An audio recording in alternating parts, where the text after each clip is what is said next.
ನಮಸ್ಕಾರ. ಇವತ್ತು ನಾವು ಭಾರತದ ಸ್ವಾತಂತ್ರ್ಯ ಸಂಗ್ರಾಮದ ಒಬ್ಬ ಅಪ್ರತಿಮ ವೀರನ ಕಥೆ ತಿಳ್ಕೊಳ್ಳೋಣ. ಅವರನ್ನ ಮನ್ಯಂ ವೀರುಡು ಅಂದ್ರೆ ಕಾಡಿನ ವೀರ ಅಂತಾನೆ ಕರಿತಿದ್ರು. ಅವರೇ ಅಲ್ಲೂರಿ ಸೀತಾರಾಮರಾಜು. ಹಾಗಾದ್ರೆ ಯೋಚ್ನೆ ಮಾಡಿ, ಒಬ್ಬ ವ್ಯಕ್ತಿಯನ್ನ ಹಿಡಿಯೋಕೆ ಬ್ರಿಟಿಷ್ ಸಾಮ್ರಾಜ್ಯ ಯಾಕಾದ್ರೂ 2 ವರ್ಷಗಳ ಕಾಲ ಹೋರಾಡಿ 40 ಲಕ್ಷ ರೂಪಾಯಿಗಿಂತ ಹೆಚ್ಚು ಖರ್ಚು ಮಾಡ್ಬೇಕಿತ್ತು? ಆ ಕಾಲಕ್ಕೆ 40 ಲಕ್ಷ ಅಂದ್ರೆ ಅದೆಷ್ಟು ದೊಡ್ಡ ಮೊತ್ತ ಅಲ್ವಾ? ಈ ಒಂದೇ ಪ್ರಶ್ನೆ ಸಾಕು ಅಲ್ಲೂರಿ ಸೀತಾರಾಮರಾಜು ಅವರ ಹೋರಾಟದ ಶಕ್ತಿ ಎಷ್ಟಿತ್ತು ಅಂತ ಅರ್ಥ ಮಾಡ್ಕೊಳ್ಳೋಕೆ.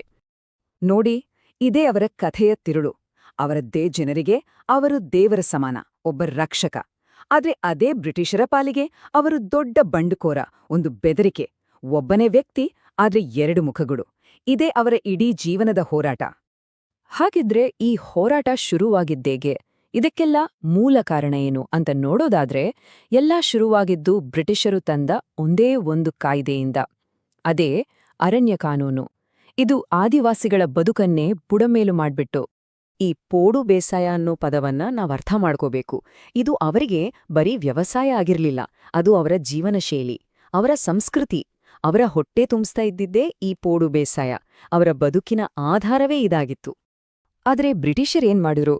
1882ರಲ್ಲಿ ಮದ್ರಾಸ್ ಅರಣ್ಯ ಕಾಯ್ದೆ ತಂದು ಈ ಪೋಡು ಬೇಸಾಯವನ್ನೇ ಕಾನೂನುಬಾಹಿರ ಅಂತ ಘೋಷಿಸ್ಬಿಟ್ರು. ಒಂದೇ ಒಂದು ಕಾನೂನು ಅವರ ಇಡೀ ಜೀವನ ಪದ್ಧತಿಯನ್ನೇ ನಾಶ ಮಾಡಿ ತಮ್ಮದೇ ನೆಲದಲ್ಲಿ ಅವರನ್ನ ಅನಾಥರನ್ನಾಗಿ ಮಾಡ್ಬಿಡ್ತು. ಆ ಕಾನೂನಿಂದ ಏನಾಯ್ತು ಗೊತ್ತಾ? ಮೊದ್ಲು ಪೋಡು ಬೇಸಾಯ ನಿಂತೋಯ್ತು. ಜನ ಹಸಿವಿಂದ ನರಳೋಕೆ ಶುರು ಮಾಡಿದ್ರು. ಅಷ್ಟೇ ಅಲ್ಲ, ಅವ್ರನ್ನ ವೆಟ್ಟಿ ಅಂತ ಅಂದ್ರೆ ಸಂಬಳ ಕೊಡದೆ ಜೀತಾದಾಳುಗಳ ಥರ ದುಡಿಸ್ಕೊಳಕ್ಕೆ ಶುರು ಮಾಡಿದ್ರು. ತಮ್ಮ ಕಾಡಿಗೆ ಹೋಗೋಕ್ಕೂ ಬಿಡ್ಲಿಲ್ಲ. ಕಟ್ಟಿಗೆ, ಹಣ್ಣು ಹಂಪಲು ಏನೂ ತರೋ ಹಾಗಿಲ್ಲ. ಇನ್ನವ್ರಿಗೆ ಬೇರೆ ದಾರಿ ಏನಿತ್ತ ಹೇಳಿ? ಹೋರಾಟ ಬಿಟ್ಟು. ಇಂಥ ಅನ್ಯಾಯ, ದಬ್ಬಾಳಿಕೆ ತಾಳಲಾರದ ಸ್ಥಿತಿಯಲ್ಲಿದ್ದಾಗ ಅಲ್ಲೊಬ್ಬ ನಾಯಕ ಹುಟ್ಕೊಳ್ತಾನೆ. ಕೇವಲ 18 ವಯಸ್ಸಿಗೆ ಸನ್ಯಾಸತ್ವ ಸ್ವೀಕರಿಸಿದ್ದ ಒಬ್ಬ ಯುವಕ ಈಗ ಸಾವಿರಾರು ಜನರ ಪಾಲಿನ ಆಶಾಕಿರಣವಾಗ್ತಾನೆ. ರಾಜು ಮೊದಲು ಸನ್ಯಾಸಿಯಾದ್ರು. ಅವರಿಗೆ ಜ್ಯೋತಿಷ್ಯ, ಗಿಡಮೂಲಿಕೆಗಳ ಬಗ್ಗೆ ಜ್ಞಾನ ಇತ್ತು. ಅವರಲ್ಲಿದ್ದ ಆ ಒಂದು ತೇಜಸ್ಸು, ಆ ವರ್ಚಸ್ಸು ಆದಿವಾಸಿ ಜನರಿಗೆ ಇವರೇ ನಮ್ಮನ್ನ ಕಾಪಾಡೋಕ್ ಬಂದಿರೋರು ಅನ್ನೋ ನಂಬಿಕೆ ಹುಟ್ಟಿಸಿತ್ತು. ಆ ನಂಬಿಕೆಯೇ ದೊಡ್ಡ ಹೋರಾಟಕ್ಕೆ ಬುನಾದಿಯಾಯಿತು. ಇಲ್ಲಿ ಒಂದು ತುಂಬಾನೇ ಇಂಟ್ರೆಸ್ಟಿಂಗ್ ವಿಷಯ ಇದೆ. ರಾಜು ಅವರ ಸಿದ್ಧಾಂತ ಇದೆಯಲ್ಲ, ಅದು ಬಹಳ ವಿಶಿಷ್ಟವಾಗಿತ್ತು. ಒಂದು ಕಡೆ ಅವರು ಗಾಂಧೀಜಿಯವರಿಂದ ಸ್ಫೂರ್ತಿ ಪಡೆದಿದ್ರು.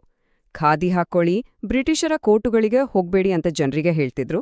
ಆದ್ರೆ ಇನ್ನೊಂದ್ ಕಡೆ ಕೇವಲ ಅಹಿಂಸೆಯಿಂದ ಸ್ವಾತಂತ್ರ್ಯ ಸಿಗಲ್ಲ, ಬ್ರಿಟಿಷರನ್ನ ಓಡಿಸ್ಬೇಕಂದ್ರೆ ನಾವು ಶಸ್ತ್ರ ಹಿಡಿಲೇಬೇಕು ಅಂತಾನೂ ಅಷ್ಟೇ ಬಲವಾಗಿ ನಂಬಿದ್ರು. ಇದು ಅವರ ಹೋರಾಟದ ವಿಶೇಷತೆ. ಆ ನಂಬಿಕೆಯೇ ರಂಪಾ ದಂಗೆಗೆ ಕಾರಣವಾಯಿತು.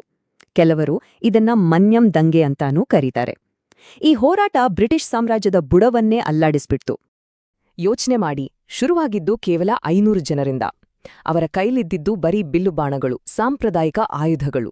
ಆದರೆ ಎದೆಯಲ್ಲಿದ್ದ ಧೈರ್ಯ ಇದೆಯಲ್ಲ, ಅದು ಬ್ರಿಟಿಷ್ ಸಾಮ್ರಾಜ್ಯವನ್ನೇ ಎದುರು ಹಾಕಿಕೊಳ್ಳುವಷ್ಟಿತ್ತು. ರಾಜು ಅವರ ತಂತ್ರ ತುಂಬಾ ಸ್ಮಾರ್ಟ್ ಆಗಿತ್ತು.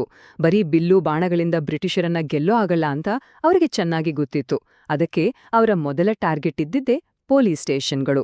ಅಲ್ಲಿಗೆ ನುಗ್ಗಿ ಬಂದೂಕುಗಳನ್ನ, ಗುಂಡುಗಳನ್ನ ವಶಪಡಿಸ್ಕೊಳ್ಳೋದು. ಇಷ್ಟೇ ಅಲ್ಲ, ಅವರ ಧೈರ್ಯ ನೋಡಿ. ಪ್ರತಿ ಸಲ ಪೊಲೀಸ್ ಸ್ಟೇಷನ್ ಮೇಲೆ ದಾಳಿ ಮಾಡಿದ ಮೇಲೂ ಅಲ್ಲಿಂದ ಯಾವ್ಯಾವ ಗನ್ ತಗೊಂಡಿದೀವಿ ಅಂತ ಒಂದು ಲಿಸ್ಟ್ ಬರೆದು ಕೆಳಗೆ ತಮ್ಮ ಸೈನ್ ಹಾಕಿ ಬಿಟ್ಟು ಬರ್ತಿದ್ರು. ಅಷ್ಟೇ ಅಲ್ಲ, ಧೈರ್ಯ ಇದ್ರೆ ಬಂದು ಹಿಡೀರಿ ಅಂತ ಬ್ರಿಟಿಷರಿಗೆ ಓಪನ್ ಚಾಲೆಂಜ್ ಹಾಕ್ತಿದ್ರು. ಇದು ನಿಜವಾಗ್ಲೂ ಸೈಕಲಾಜಿಕಲ್ ವಾರ್ಫೇರ್. ಸುಮಾರು 2 ವರ್ಷಗಳ ಕಾಲ ರಾಜು ಮತ್ತು ಅವರ ಗೆರಿಲ್ಲಾ ಪಡೆ ಬ್ರಿಟಿಷರಿಗೆ ನಿದ್ದೆ ಕೆಡಿಸ್ಬಿಟ್ಟಿತ್ತು. ಕಾಡಿನಲ್ಲಿ ಅವರನ್ನ ಹಿಡಿಯೋದು ಅಸಾಧ್ಯವಾಗಿತ್ತು. ಕೊನೆಗೆ ಬ್ರಿಟಿಷ್ ಸರ್ಕಾರ ತನ್ನ ಪೂರ್ತಿ ಸೇನಾಬಲವನ್ನೇ ಇವರ ವಿರುದ್ಧ ಬಳಸಬೇಕಾಗಿ ಬಂತು. ಸಾಮಾನ್ಯ ಪೊಲೀಸರಿಂದ ಇವರನ್ನ ಹಿಡಿಯೋಕೆ ಆಗ್ಲೇ ಇಲ್ಲ. ಆಗ ಬ್ರಿಟಿಷರು Malabar special police, Assam rifles ಹೀಗೆ ಯುದ್ಧದಲ್ಲೇ ಪಳಗಿದ ವಿಶೇಷ ಪಡೆಗಳನ್ನ ಕರೆಸಿದ್ರು. ಈ ಸೇನೆಯ ಕಾರ್ಯಾಚರಣೆಯಿಂದಾಗಿ ಆದಿವಾಸಿ ಹಳ್ಳಿಗಳ ಮೇಲೆ ವಿಪರೀತ ದೌರ್ಜನ್ಯ ನಡೀತು. ಕೊನೆಗೂ 1924 ಮೇ 7ನೇ ತಾರೀಕು ರಾಜು ಬ್ರಿಟಿಷರ ಕೈಗೆ ಸಿಕ್ಕಿಬಿದ್ರು. ಯಾವುದೇ ಕೋರ್ಟ್ ಇಲ್ಲ, ವಿಚಾರಣೆ ಇಲ್ಲ. ಅವರನ್ನ ಅಲ್ಲೇ ಒಂದು ಮರಕ್ಕೆ ಕಟ್ಟಿ ಗುಂಡಿಕ್ಕಿ ಕೊಂದುಬಿಟ್ರು. ಆಗ ಅವರಿಗೆ ಕೇವಲ 26-27 ವರ್ಷ ಅಷ್ಟೇ.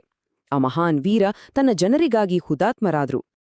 ಇಲ್ಲಿ ಗಮನಿಸಬೇಕಾದ ವಿಷಯ ಅಂದ್ರೆ, ಸ್ವತಃ ಮಹಾತ್ಮ ಗಾಂಧಿಯವರೇ ರಾಜು ಬಗ್ಗೆ ಮಾತಾಡಿದ್ರು.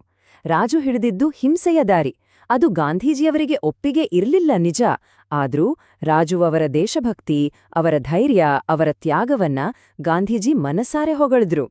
ಇದು ರಾಜು ಅವರ ಹೋರಾಟಕ್ಕೆ ಸಿಕ್ಕ ರಾಷ್ಟ್ರೀಯ ಮನ್ನಣೆ. ಅವರ ಪರಂಪರೆ ಇವತ್ತಿಗೂ ಜೀವಂತವಾಗಿದೆ. ಅವರ ಬಲಿದಾನವನ್ನ ಈ ದೇಶ ಎಂದಿಗೂ ಮರ್ತಿಲ್ಲ.